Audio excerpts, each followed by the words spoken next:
चला मुलांनो, आज आपण 6वीच्या सायन्समधील lesson number 6 substances in daily use means पदार्थ आपल्या वापरातील हा लेसन स्टार्ट करणार आहोत. बुकमध्ये सुरुवातीलाच आपल्याला काही पिक्चर्स दिले. These are the pictures of different objects आणि बाजूला काही क्वेश्चन्स लिहिलेत. पाहूया काय लिहिले ते. Which 3 object do you see in the picture. चित्रात कोणत्या 3 वस्तू दिसत आहेत? This one is a chair, table and cupboard. How did you identify them. त्या वस्तू तुम्ही कशावरून ओळखल्या? We identify them by seeing their shape and specific arrangement. वस्तूचा विशिष्ट आकार आणि रचना याच्यावरून आपण या वस्तू ओळखू शकलो. What material are they made of. त्या कोणत्या पदार्थापासून बनलेल्या आहेत? Chair is made up of wood, table is made up of plastic and cupboard is made up of iron और steel. Can any one of these materials be used to make all the 3 objects. या प्रत्येक पदार्थापासून या 3ही वस्तू आपण बनवू शकतो का? Yes.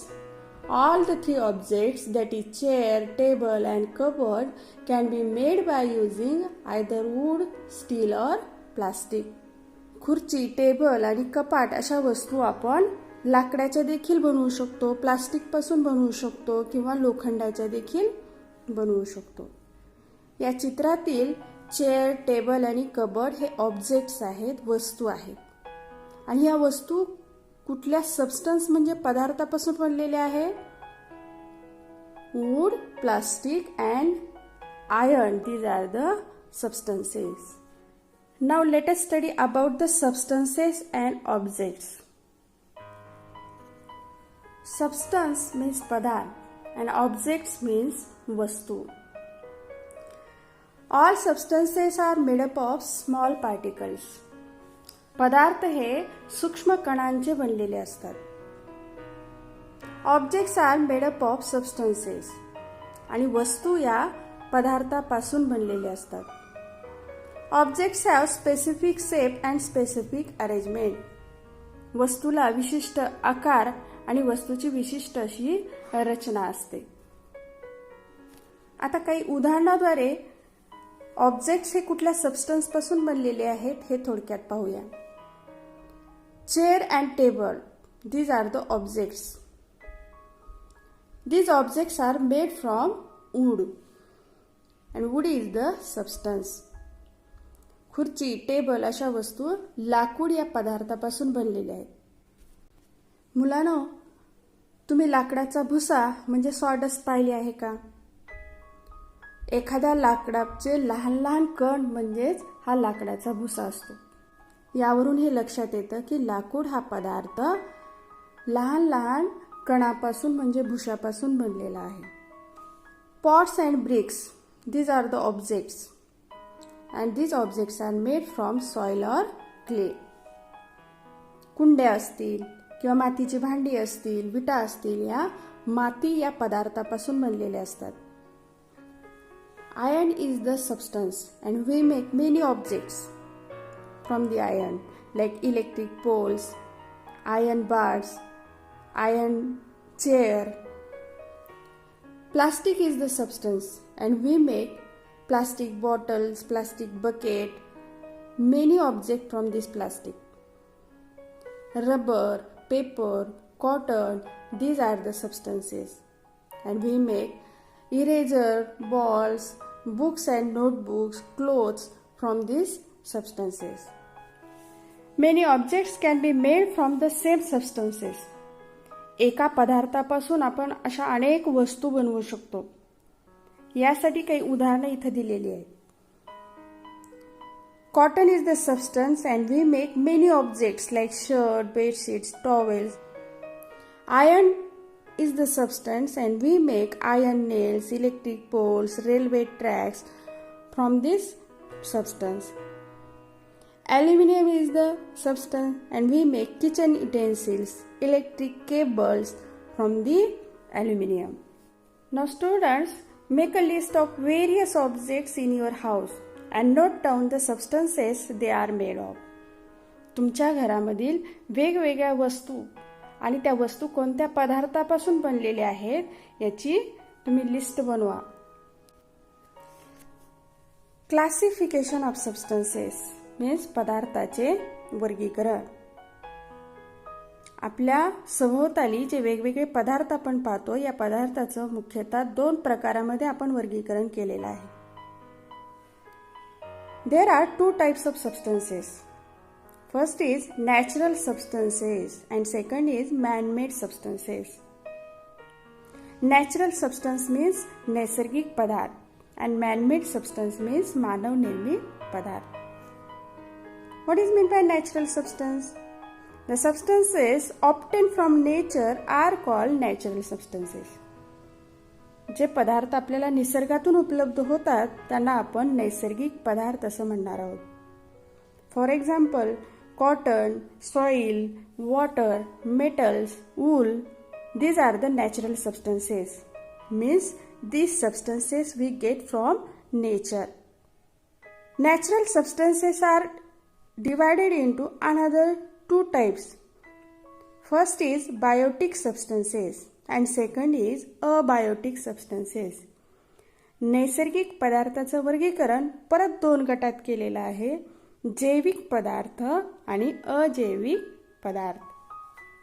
What is meant by biotic substances? The substances obtained from living things. Means the natural substances obtained from living things are called biotic substances. जे नैसर्गिक पदार्थ आपल्याला सजीवापासून मिळतात त्याला आपण बायोटिक सबस्टन्स म्हणजे जैविक पदार्थ असं म्हणणार आहोत. For example cotton, jute, leather, wool, these are the biotic substances. Cotton, jute we get from plants and leather and wool we get from animals. Means we get these substances from the living thing. What is meant by abiotic substances? अजैविक पदार्थ कशास म्हणतात? The substances obtained from non-living things are called abiotic substances. जे पदार्थ आपल्याला निर्जीवापासून मिळतात त्याला आपण abiotic substances म्हणजे अजैविक पदार्थ असं म्हणणार आहोत. For example water, soil, metals like iron, aluminum, copper, these are the abiotic substances. Biotic substances are divided into another 2 types. जैविक पदार्थाचं वर्गीकरण परत 2 गटात केलेलं आहे.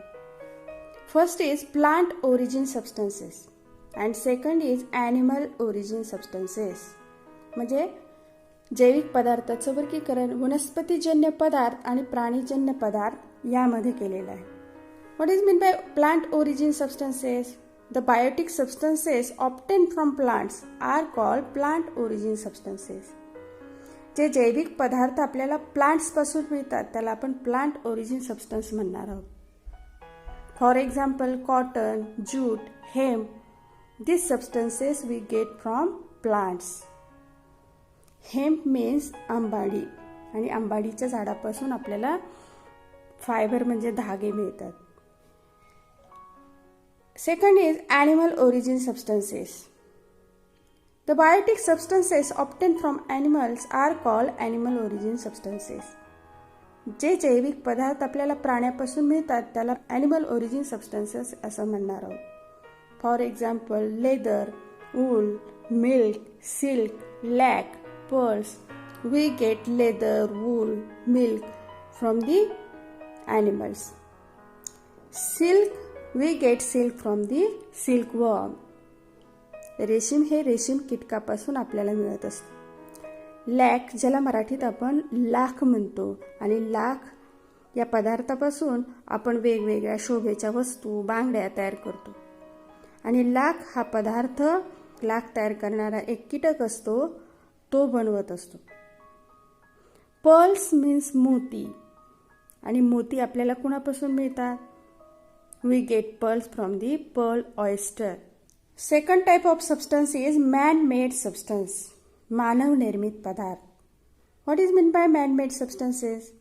New substances produced by processing naturally available substances are called man-made substances. निसर्गातून मिळणाऱ्या नैसर्गिक पदार्थावर क्रिया करून जे नवीन पदार्थ आपण निर्माण करतो त्यालाच मानव निर्मित पदार्थ असं म्हणणार आहोत. For example cement, plastic, paper, thermocol, nylon, rayon, glass, these are the man made substances. आपल्याला माहीत आहे सिमेंट असेल, प्लास्टिक असेल, कागद असेल, थर्माकोल असेल किंवा नायलॉन, रेयॉन सारखे धागे असतील, काच असेल, या वस्तू आपल्याला निसर्गातून मिळत नाही. तर निसर्गातून मिळणाऱ्या वस्तूवरती कारखान्यामध्ये आपण क्रिया करतो आणि या वस्तू तयार करत असतो आणि म्हणून याला मानवनिर्मित पदार्थ असे म्हणतात. आणि आपल्या डेली लाईफमध्ये या मॅनमेड सबस्टन्सचा वापर आजकाल आपण सर्रास करत आहोत. Now look at here examples of some natural and man-made substances. In the construction site, which are the natural substances and man-made substances we use? Bamboo, stone, soil, wood, coconut fronds and lime. म्हणजे बांबू, दगड, माती, लाकूड, नारळाच्या झावळ्या किंवा चुना या नैसर्गिक पदार्थांचा वापर घरं बांधण्यासाठी आपण करत असतो. And which are the man-made substances? Bricks, cement, concrete, galvanized sheet, clay tiles, plastic or asbestos sheet. म्हणजे विटा, सिमेंट, कॉन्क्रीट, गॅल्वनाइजचे पत्रे, मातीची कौले, प्लास्टिक किंवा ॲस्बेस्टॉसचे पत्रे हे आहेत मानवनिर्मित पदार्थ. In the writing material, which is natural substances and which are the man-made substances? Tree barks, leaves, भुजपत्रे, pens made from reeds, धूळपाट्या, stone slates, stone walls in caves, soil and colors made from the plants. झाडांच्या साली, भुर्जपत्रे, झाडांची पाने, वनस्पतीच्या टणक खोडापासून बनलेल्या लेखण्या, धूळपाट्या, दगडी पाट्या, गुहामधील दगडी भिंती, माती व वनस्पतीचे नैसर्गिक रंग या साहित्याचा वापर किंवा या पदार्थांचा वापर आपण लेखन साहित्यामध्ये पूर्वी करत असू. आणि आज मात्र आपण कुठलं असं लेखन साहित्य किंवा कुठल्या पदार्थाचा वापर लिखाणामध्ये करतो? Pen, pencils made from plastic and metal, paper and notebooks. These are the man-made substances. In the threads and fibers, which are the natural substances and which are man-made substances? धाग्यामध्ये कॉटन, सिल्क अँड वूल, कापूस, रेशीम आणि लोकर हे नैसर्गिक धागे आहेत. And which are the man-made substance? Nylon and rayon. Students, look at this chart carefully. आता या चार्टमध्ये ब्लॅक पेननं लिहिले गेलेले शब्द हे पुस्तकामध्ये दिलेले आहेत आणि ज्या ठिकाणी मी निळा पेन वापरला आहे त्या रिकाम्या जागा आपल्याला भरायच्या आहेत. Substances is daily use are classified into two types. Man-made substance and which is the another? It is natural substance. आपल्या वापरातील पदार्थाचं वर्गीकरण दोन गटात केले, मॅनमेड सबस्टन्स आणि natural substance. Natural substances are divided into another two types, abiotic substance and second is biotic substance. नैसर्गिक पदार्थाचं वर्गीकरण अबायोटिक आणि बायोटिक पदार्थामध्ये केलेलं आहे. Biotic substances are classified into another two types. It may be plant origin or animal origin. जैविक पदार्थाचं वर्गीकरण प्लांट ओरिजिन किंवा ॲनिमल ओरिजिन सबस्टन्समध्ये केलेलं आहे. ॲनिमल ओरिजिन सबस्टन्सेस एक्झाम्पल दिलेलं आहे leather. Write here one of the example of plant origin substance. It may be cotton, jute और हेम्प. मॅनमेड सबस्टन्सचं एक्झाम्पल या ठिकाणी आपल्याला लिहायला सांगितलेलं आहे. Plastic, rubber, thermocol, cement, nylon, rayon. We can write Here any one of the example.